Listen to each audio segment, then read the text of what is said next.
오늘 우리에게 주신 하나님의 말씀은 디모데후서 1장 7절부터 14절까지 말씀입니다. 하나님이 우리에게 주신 것은 두려워하는 마음이 아니요 오직 능력과 사랑과 절제하는 마음이니 그러므로 너는 내가 우리 주를 증언함과 또한 주를 위하여 갇힌 자 된 나를 부끄러워하지 말고 오직 하나님의 능력을 따라 복음과 함께 고난을 받으라. 하나님이 우리를 구원하사 거룩하신 소명으로 부르시면 우리의 행위대로 하심이 아니요 오직 자기의 뜻과 영원 전부터 그리스도 예수 안에서 우리에게 주신 은혜대로 하심이라. 이제는 우리 구주의 그리스도 예수의 나타나심으로 말미암아 나타났으니 그는 사망을 패하시고 복음으로써 생명과 썩지 아니할 것을 드러내신지라. 내가 이 복음을 위하여 선포자와 사도와 교사로 세우심을 입었노라. 이로 말미암아 내가 또 이 고난을 받되 부끄러워하지 아니하면 내가 믿는 자를 내가 알고 또한 내가 이탁한 것을 그날까지 그가 능히 지키실 줄을 확신함이니라. 너는 그리스도 예수 안에 있는 믿음과 사랑으로서 내게 들은 바 바른 말을 본바다. 14절 말씀, 우리 마지막 말씀을 함께 합독하겠습니다.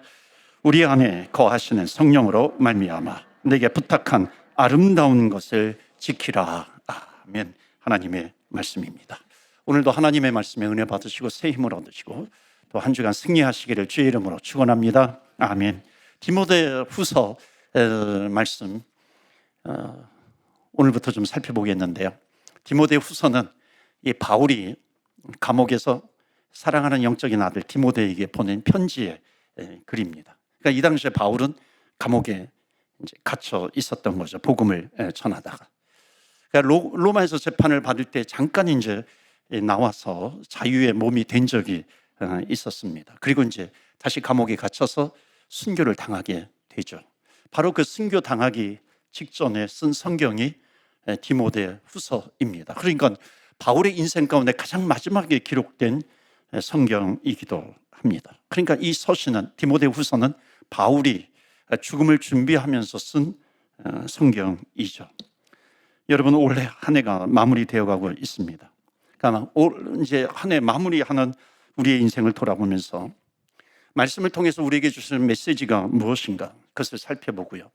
또 이 메시지로 우리가 은혜를 누리면서 한 해를 잘 마무리하면 좋겠습니다. 여러분 이 말씀을 실감나게 읽으려면 바울이 디모데에게 쓴 거잖아요.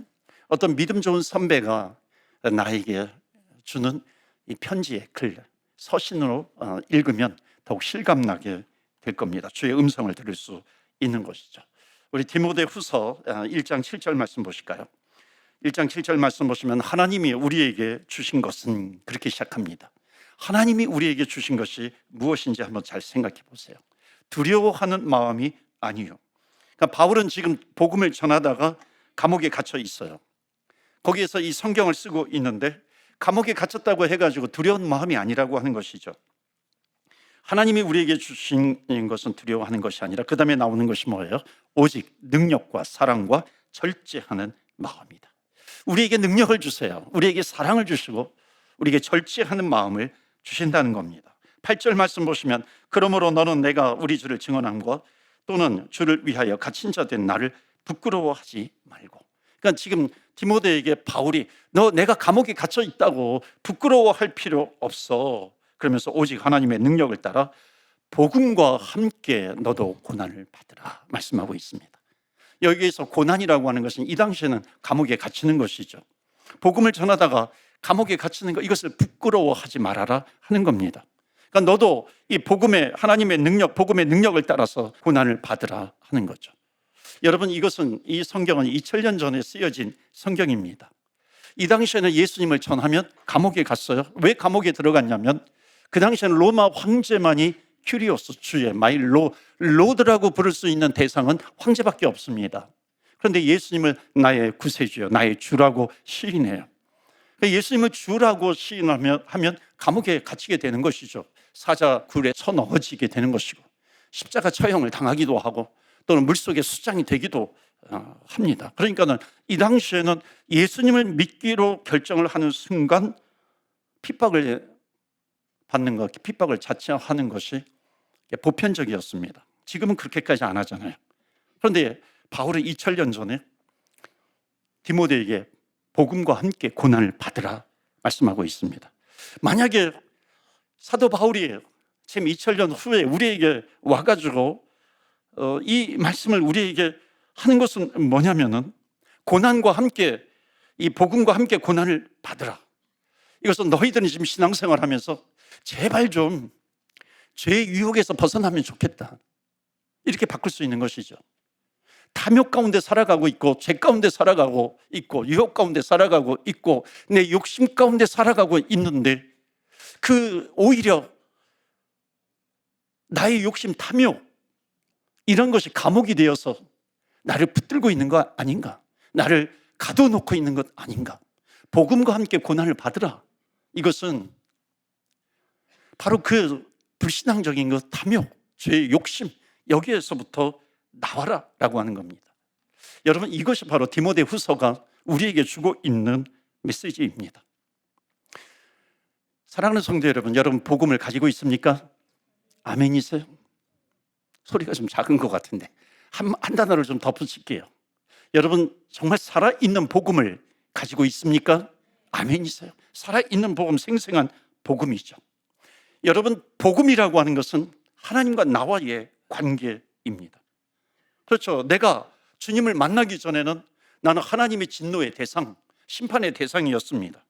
그런데 내가 예수님을 믿음으로 말미암아 나는 하나님의 자녀가 되는, 하나님의 자녀의 권세를 누리는 그 하나님과 나와의 관계, 자녀의 관계 속으로 나는 들어가 버리게 된 거죠.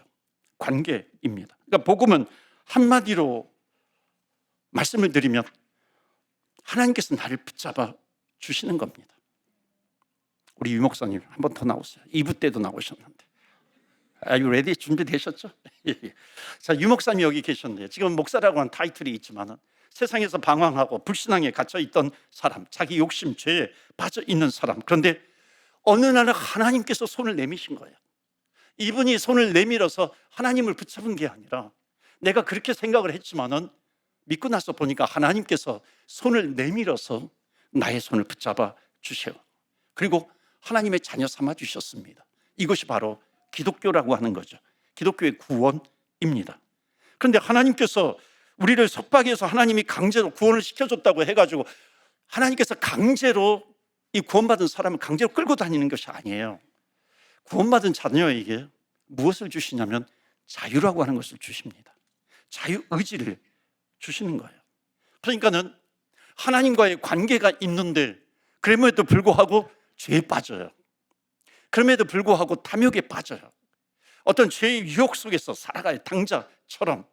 그런데 하나님과 나와의 어떤 생생한 인격적인 관계, 복음이라고 하는 것이 이 관계인데, 그런 관계 속에서 하나님께서 나를 붙잡아 주시는 건데, 만약에 손을 벌려서 하나님의 도우심을 구하게 되면, 근데 내가 하나님을 믿지 않으면, 믿음으로 말미암아 구원을 받았음에도 불구하고 죄악 속에서 살아가면 하나님과의 나의 관계가 하나님을 떠나게 되는 것이고, 하나님을 떠나게 되는 것이지만, 그러나 하나님과 나와의 관계는 인격적인 관계이기 때문에 내가 두 손을 벌려서 하나님, 나를 좀 도와주세요. 하나님, 내가 이것을 이기지 못하겠어요. 내가 죄와 탐욕 속에 살고 있는데 하나님, 나를 좀 도와주세요. 그럴 때 하나님께서 너 그것에서 벗어나. 너 그것 하지 마. 복음은 그래서 능력이라는 겁니다. 복음이라고 하는 것은 하나님과 나의 관계예요. 나와의 관계인데 내가 하나님을 떠날 때가 있어요. 관계가 멀어지는 것처럼 느낄 때가 있어요. 그러나 주님 앞에 두 손 모아, 두 손 벌리고 나를 좀 도와주세요. 하나님 나를 사랑하시는 겁니까?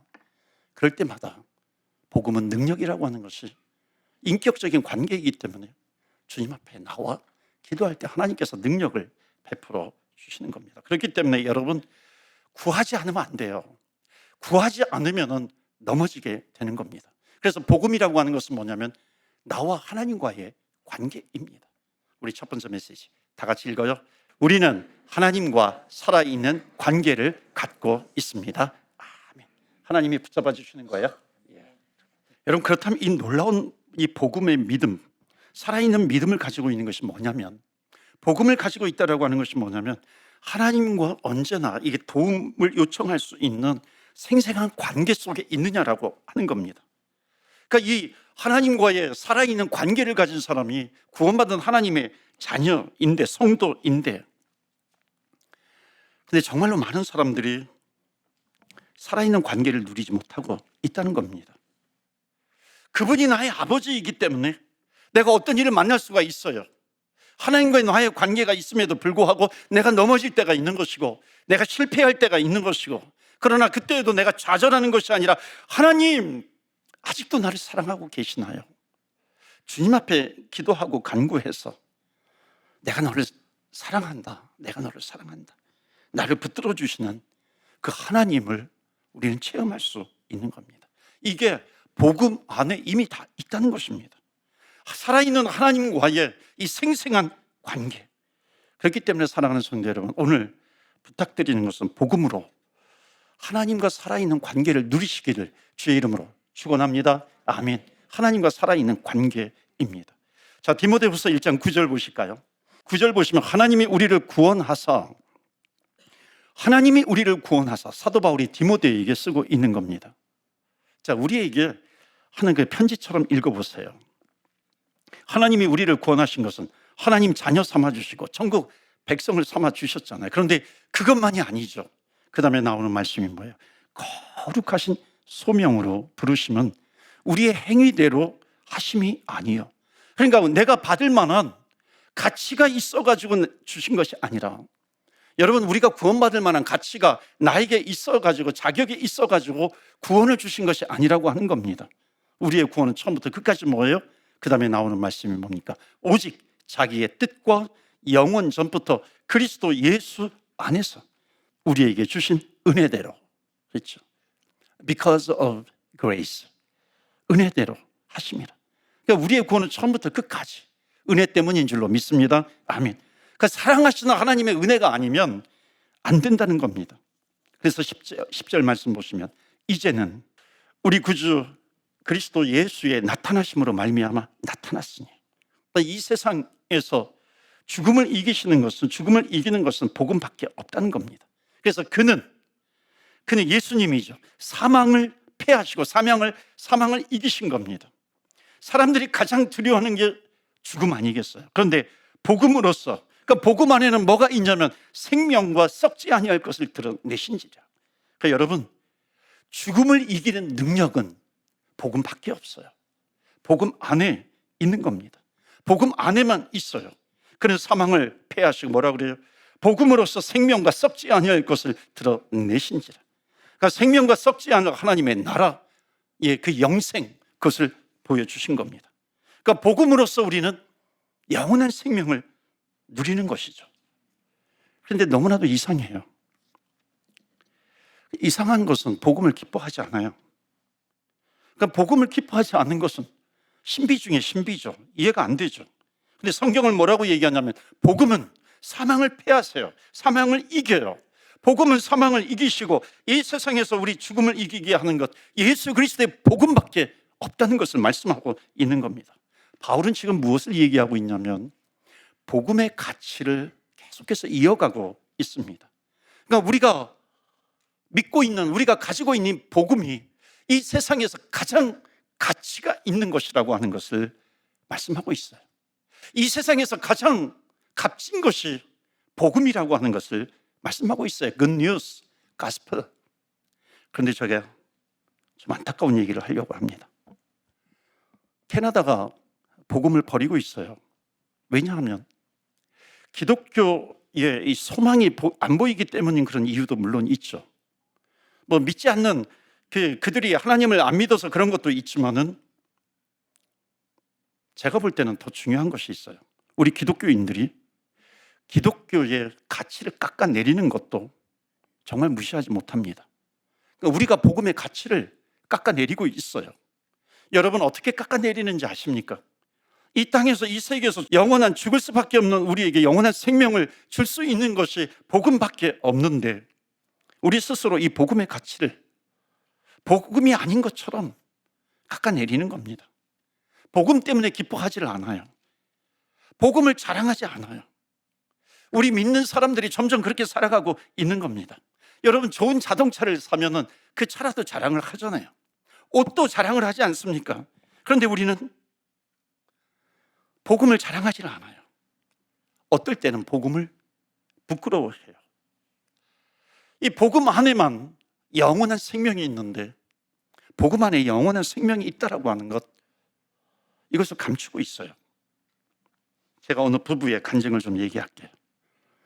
제가 집회에서 들은 간증입니다. 남편이 2007년도에, 그러니까 제가 캐나다에 있었을 때인데, 남편에게 이 골육종이라고 하는 암이 생겼어요. 골육종은 뼛속에 암이 생긴 겁니다. 그래서 14시간 수술을 했어요. 얼굴 안에 이제 코뼈, 이것을 막 깎아내고, 일부러 깎아내고, 또 입천장을 잘라냈어요. 그런데 안타깝게도 2008년도에 재발을 한 겁니다. 그러니까 코 한쪽이 재발되어 가지고 또 수술을 5시간 반 했어요. 이 사람 친구 중에 목사도 있어요. 장로도 있어요. 그렇게 예수를 믿으라고 했는데 믿지 않아요. 그런데 재발되었을 때 그 죽음의 문턱까지 내가 왔다는 것을 알고 수술하기 전에 하나님 앞에 기도하기 시작했습니다. 두려워서. 그때 예수님을 영접했어요. 그날 밤에 똑같이 그 아내는 믿음의 집안에서 자랐는데 예수님을 떠나 있었죠. 안 믿고 있었어요. 그 아내도 남편 살려달라고 하면서 예수님을 영접했어요. 그리고 이제 교회생활, 신앙생활을 하는데 이 골육종이 제일 무서운 것이 뭐냐면 이 재발이 잦은 겁니다. 그런데 4년이 지났는데도 재발하지 않아요. 의사 선생님이 이렇게 얘기합니다. 당신 재발이 안 되는데 무슨 특별한 민간요법을 하십니까? 그러니까 자기가, 이 사람이, 제가 민간요법을 하고 있어요. 그게 뭐냐고. 제 민간요법의 이름은 신앙요법입니다. 저는 주일 예배가 저에게는 생명이에요. 말씀을 들을 때마다 그 말씀이 나에게 생명의 말씀입니다. 이렇게 간증을 하는 겁니다. 제 인생에서 가장 귀한 민간요법, 예수요법이라는 거죠. 신앙요법이라는 거죠. 그 똑같은 암에 걸린 사람들이 재발해가지고 많은 분들이 세상을 떠났는데 이렇게 간증을 해요. 그 세상을 떠난 사람들이 주변에 있는데 똑같은 병으로, 근데 저는 두렵지 않아요. 왜냐하면 매일매일이 하나님께서 나에게 주신 선물이기 때문이라는 겁니다. 그 남자의 얼굴이 한쪽에 이렇게 움푹 들어갔어요. 함몰이 되었어요. 한쪽 눈은 잘 안 보여요. 한쪽 눈만 보입니다. 성형수술을 받을 수 있어요. 그런데 성형수술을 하지 않는 이유가 있어요. 내 일그러진 이 모습을 보면서 하나님의 사랑을 느낄 수 있다는 겁니다. 하나님의 훈장이라는 거죠. 그 아내도 그렇게 얘기하는 거예요. 당신이 온전한 얼굴로 지옥 가는 것보다 그렇게 한쪽 일그러지고 한쪽 눈이 보이지 않는 그 얼굴로 천국 가는 것이 더 나아. 이렇게도 얘기를 합니다. 이분이 마지막에 이 한마디를 남겼어요. 제 얼굴의 모습이 예수 안 믿는 사람에게 전도지가 되기를 소망합니다. 너무 은혜가 되는 거예요. 그때 어떤 생각을 하게 되었냐면, 저분에게는 예수의 복음이 최고의 가치구나. 여러분, 우리가 좀 생각해 보면 좋겠어요. 내 인생의 최고의 가치가 무엇인가? 교회 다니는 나에게 있어서, 신앙생활하고 있는 나에게 있어서 최고의 가치가 무엇인가? 지금 바울은 감옥에서 디모데에게 이 얘기를 하고 있는 겁니다. 오늘 우리에게 주신 두 번째 메시지 있어요. 우리 다 같이 읽을까요? 우리는 세상에서 가장 값진 복음을 갖고 있습니다. 가장 값진 복음이라고 하는 것을 우리가 가지고 있다는 겁니다. 여러분, 우리가 믿는 예수 그리스도, 복음이라고 하는 것이 나에게 가장 값진 것이라고 하는 것, 그것을 믿고 살아가는 것. 우리는 돈보다도 복음을 귀하게 여기는가? 무엇과도 비교할 수 없는 이 복음을 정말 가슴에 담고 살아가고 있는가? 아니면 돈과 내 욕심, 욕망, 불신앙 앞에서 내가 복음을 버리는 것 아닌가? 아니, 버리지는 않지만은 내 욕심, 욕망, 감정 앞에서 복음이라고 하는 것이 내 인생 속에서 한없이 뒷전으로 밀려나고 있는 것은 아닌가? 여러분, 복음을 다시 붙들 때 캐나다, 한국, 세계 교회 반드시 부흥이 다시 올 것입니다. 여러분, 교회 부흥은 안 믿는 사람을 통해서 오는 게 아니에요. 교회 부흥은 믿는 사람을 통해서 오는 겁니다. 어떻게 믿는 사람이에요? 복음을 복음답게 믿는 사람이죠. 복음이 내 인생에서 정말 가치 있는 것이라고 하는 것을 믿고 확신하는 사람을 통해서 오는 겁니다. 그렇기 때문에 복음의 가치가 세상에서 가장 귀하다라고 하는 것, 여러분 이것을 확신하고 살아가시기를 축원합니다. 아멘. 그 다음에 11절 말씀 보실까요? 11절 말씀 보시면 내가 이 복음을 위하여 선포자와 사도와 교사로 세우심을 입었노라. 바울은 또 반복해요. 12절에 보면 이로 말미암아 내가 또 이 고난을 받되 부끄러워하지 아니하면, 내가 복음 때문에 감옥에 갇혔는데 그 갇힌 것을 부끄러워하지 않는다는 겁니다. 그 이유가 뭐냐면 그 다음에 중요한 내용이 나오죠. 내가 믿는 자, 내가 믿는 예수, 내가 믿는 하나님, 내가 믿는 성령님, 그 믿는 자를 내가 알고 또한 내가 의탁한 것을, 내 생명을 의탁해요, 내 구원을 의탁했어요, 내 믿음을 의탁해서 주께 맡겼는데 그 의탁한 것을 그 다음에 뭐예요? 그날까지. 이 그날이라고 하는 것이 뭐냐면 주님이 다시 오시는 날까지 그가 능히 지켜주실 것을 내가 확신하노라. 나의 믿음, 나의 생명 주님께서 지켜주신다는 겁니다. 그 다음에 14절 우리 다 같이 읽어요. 시작. 우리 안에 거하시는 성령으로 말미암아 내게 부탁한 아름다운 것을 지키라. 너에게 부탁한 것이 있어. 그것이 아름다운 거야. 그 소중한 거야. 그 소중한 진리, 그것을 잘 지키라는 겁니다. Carefully guard. 그 소중한 진리를 정말 지켜주지 않겠니? 그것을 귀중하게 지켜주지 않겠니? 바울이 그렇게 얘기하고 있는 겁니다.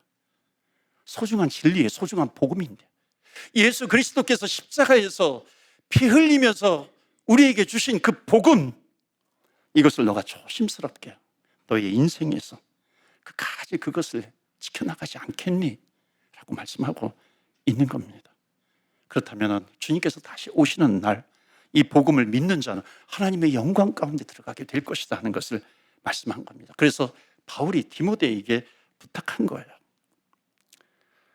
사랑하는 성도 여러분, 우리는 어떤 복음을 붙들고 있나요? 교회에 나오시는 분들 가운데, 신앙생활 하시는 분들 가운데 내가 마음의 안정을 얻기 위해서 오시는 분들이 있어요. 여러분, 이거 기독교 안에는 마음의 안정도 분명히 있어요. 그런데 기독교는 그 수준이 아닙니다. 분명히 마음의 안정도 있고 교회 오면 잘 될 것 같고 예수님을 믿으면 잘 될 것 같고 분명히 그런 것도 물론 있어요. 그런데 하지만 기독교는 그런 수준의 기독교가 아니라는 겁니다. 예수님을 믿으면 고난이 올 수도 있어요. 예수님을 잘 믿으면 어려움이 올 수도 있습니다. 예수님을 정말 잘 믿고 예수님을 따라가면 손해를 받을 때도 있어요. 어찌 보면 그 길이 손해를 받는 그런 길이기도 합니다. 그런데 놀라운 것이 있어요. 그 놀라운 것이 뭐냐면 그런 환경 가운데 있다 할지라도 끝까지 내가 주님께서 주신 소중한 복음, 그 소중한 진리, 그것을 붙들고 있으면 주님께서 분명히 다시 오시는 날이 있다고 약속해 주셨고 우리가 주님 앞에 가는 날이 있는데 바로 그날 아주 영광 가운데 주님의 나라에 들어가는 것이고 영광 가운데 주님께서 우리의 손을 붙잡아 주시는 것이고 대대적으로 우리를 천국에서 환영해 주시는 것인데 이 소중한 복음인데 그것을 마지막 순간에 누리게 된다는 거예요. 그렇기 때문에 어떤 환경 가운데 있다 할지라도 복음을 소중하게 지켜라. 바울은 지금 유언처럼 디모데에게, 사랑하는 영적인 아들 디모데에게 말씀하고 있습니다. 여러분, 디모데서는 2000년 전에 쓰였어요. 그리고 2000년의 역사가 흘러가고 있습니다. 여러분, 2000년 동안 어떤 일이 있었는지 아세요? 여러분, 이 땅에 철학이 있었고 논리학이 있었고 그런 것이 진행이 되는데 초창기에는 이 철학이라고 하는 것이 신학과 같이 가고 있었어요. 철학을 한 사람, 이 사람들은 다 신학을 한 사람이었는데 그런데 인간의 죄성 때문에 이 철학이 변질이 돼요. 무신론이 등장을 하면서 주님이 다시 오시는 그 영광스러운 그 주님의 재림, 이것을 다 신화로 만들어버렸어요. 교회를 출석하는 성도님들 가운데서도 그래서 재림을 기대하지 않아요. 그냥 크리스마스 성탄절 초림만 기념하는 것이죠. 바울은 우리 시대에 외치는 겁니다. 끝까지 믿음을 지키면 주님 오시는 날까지 그 소중한 복음을 지켜주지 않겠니? 우리 마지막 세 번째 메시지입니다. 다 같이 읽겠어요? 시작. 복음은 주님이 다시 오시면 완성이 됩니다. 반드시 복음은 완성이 돼요. 우리가 주님 앞에 가는 날, 그 주님이 우리에게 다시 오시는 날, 주님께서 우리를 위해서 이 땅에 오시고 십자가를 지시고 우리에게 구원을 주시고 복음을 주셨는데, 부활 승천하신 주님께서 다시 오신다고 약속해 주셨고 그 재림을 약속해 주셨는데 반드시 주님은 다시 오십니다. 만약에 예수님이 하나님이 아니시라고 한다면 우리 기독교는 세계 최대의 사기극을 펼치는 종교가 기독교가 되는 겁니다. 왜? 세상에서 예수님을, 하나님을 믿는 사람들이 제일 많으니까, 기독교를 많은 사람들이 따르니까. 그러나 복음이라고 하는 것은 내 인생 최고의 가치가 있어요. 복음을 붙들고 있으면 주님 다시 오시는 날, 영광스러운 나라에 들어간다는 겁니다. 이 복음을 붙들고 있는가? 사랑하는 성도 여러분, 한 주간도 복음을 붙들고 승리하시기를 주 예수 그리스도 이름으로 축원합니다. 아멘. 우리 짧은 시간이지만 우리 간절하게 기도하지 않겠습니까? 복음입니다. 복음의 가치. 우리가 살아있는 복음을 가졌다면 우리는 하나님과 매일매일 생생한 관계를 누리며 살아가야 합니다. 하나님, 이 복음을 통해서 생생하게 주님과의 관계를 누리게 해 주옵소서. 내가 가진 것 중에 가장 귀한 것, 가장 값진 것이 바로 복음인데 하나님, 그 복음의 기쁨을 회복시켜 주시옵소서. 주님 오시는 그날까지 이 복음을 붙들고 믿음으로 오늘도 내일도 세상을 향해 달려가게 하여 주옵소서. 우리 다 같이 주의 이름에 능력이 있습니다. 주의 이름 부르며 기도하며 나아갑니다. 주여.